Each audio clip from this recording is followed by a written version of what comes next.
इतिहास अभ्यासक इंद्रजित सावंत यांना धमकी दिल्याप्रकरणी आणि छत्रपती शिवाजी महाराज यांच्यावर वादग्रस्त वक्तव्य करणाऱ्या प्रशांत कोरटकर याच्यावर कोल्हापूर न्यायालयात हल्ल्याचा प्रयत्न झालाय। सुनावणीनंतर कोठडीकडे नेताना एका वकिलानेच त्याच्यावर हल्ल्याचा प्रयत्न केलाय।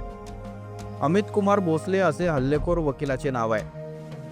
प्रशांत कोरटकर याच्या पोलीस कोठडीत 2 दिवसांची वाढ झाली आहे। छत्रपती शिवाजी महाराज यांच्यावर वादग्रस्त वक्तव्य करून प्रशांत कोरटकर फरार झाला होता। अनेक दिवस परागंदा राहिल्यानंतर अखेर तेलंगणातून पोलिसांनी त्याच्या मुसक्या आवळल्या।